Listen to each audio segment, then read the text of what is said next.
7:51 and time for News Extra. Today brought to you by Gehring Civic Center. Here is Kevin Mooney. Thank you, Dennis. Good morning, everyone. It is Occupational Therapy Month this month, and we have Theresa Olson, an occupational therapist at Regional West Medical Center. She's over at the Rehab Center, and she is here to talk about Occupational Therapy Month and exactly what occupational therapists do. So welcome, first of all. Good morning. Yeah. All right. So April is Occupational Therapy Month. Talk about what exactly occupational therapy is. Well, by definition, OT is a health, wellness, and rehabilitative profession, and we've got origins that bring us all the way back to like 1917. We really came into our own following World War II and getting our returning vets back to literally work. Right. But I want you to know that OTs look at the whole person, and we consider an occupation as an everyday life activity. And let me give you an example. Okay. So today you got up, probably got showered and dressed, got yourself something to eat, got yourself to work. Yeah, well, we've done those so far. Yeah, that's right. If you had a medical event or any kind of a life event that changed your physical or your mental abilities to do those things, then you probably had an OT be part of your rehab program. All right, so if you had a stroke or something like that, then that's where you guys come in, right? Exactly. We work towards establishing goals and helping our patients achieve the maximum amount of physical return that they can. For example, that might be helping a woman who needs to take care of a home or her children learn how to do that now from a wheelchair. We might be returning a farmer to his job to be able to get into or out of maybe his tractor or a truck. We might be utilizing assistive or adaptive equipment to help him do that if he's had a hip or a pelvis fracture.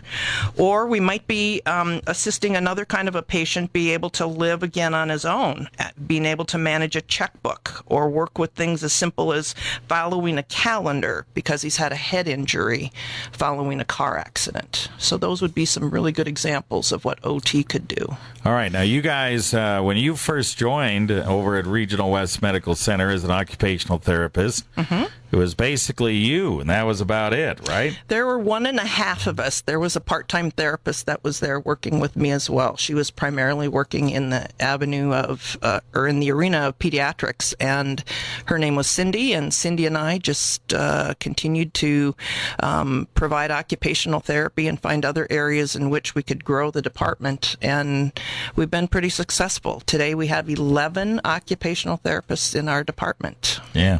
And you share the space along with the physical therapists over at the Rehab Center, right? Yes. We have a beautiful facility over there. There's 18,000 square feet, and overall we have a rehab staff of about 50. That includes physical therapists, occupational therapists, our speech therapists. We have a good number of techs and also athletic trainers that work with us, and then a full front office crew that really helps us keep on task. Yeah. All right.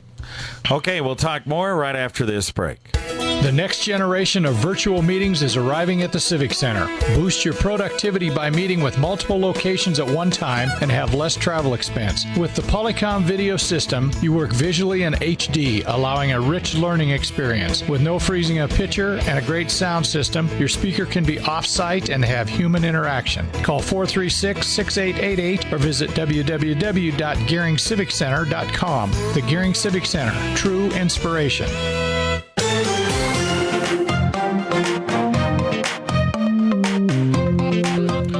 All right, we're back on News Extra. It is Occupational Therapy Month, and we have Theresa Olson here. She's one of the 11 occupational therapists over at Regional West Medical Center in the Rehab Center. So I know you guys probably had to do a lot of training. Did you do it through the college area, other areas? How did you do that? We do it primarily out of a college entity to start out with. All the programs that will put occupational therapists through training need to be following format designed by the American Occupational Therapy Association, who in conjunction with the American Medical Association have certain criteria and guidelines for those programs. Once through that program, we We then take a national certification exam. So we're all certified by the National Board of Certification for Occupational Therapy. They also work closely with the American Medical Association. We're also licensed by the state of Nebraska, and so there are certain criteria both based on our national certification board and then also the state of Nebraska in terms of continuing education hours that we need to participate in and definitely be able to prove that we have continued on with competency and continued training. All right, so there's a lot of training involved. And in addition to these living strategies that you help people work with, do environmental things as well, right? Yes, we do. An occupational therapist might also be called in to make some recommendations for home modifications. We're certainly wanting to be part of the crew that works with our patients and trying to return them back to independent living. And as we talked about earlier, that may include doing things maybe from a wheelchair or needing some other adaptations to their home environment. So an occupational therapist can be part of that process, assisting in terms of making recommendations for widening doors or putting in things like grab bars, modifying or ramps or something like that. Correct. That's exactly right.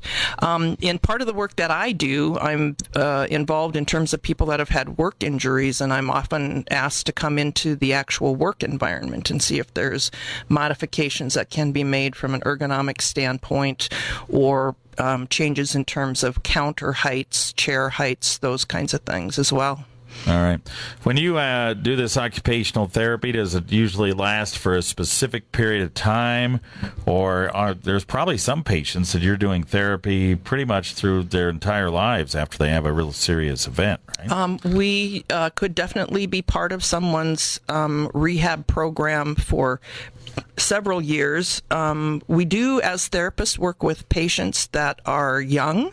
Some of our children that we work with have been born with difficulties, or they may be physically challenged or mentally challenged, and we might be involved with their program very early on. We might work with that student all the way through school, and then we may also then work with them as they try to transition back into community, doing things in sheltered work or actually out in the community where they may be holding a job. We also have an adaptive driving program at our facility, and we can definitely work with students in that environment as well. And so through the whole life continuum, from pediatrics all the way through the end of life, occupational therapists could be involved in a patient's care. All right, very good. Well, we thank Theresa Olson, one of the 11 occupational therapists over at Regional West Medical Center. They're in the rehab center. We thank her for coming in, telling us a little bit about what she does and the program over at Regional West. Once again, it's Occupational Therapy Month here in April. Thanks, Theresa. Appreciate it. Thank you.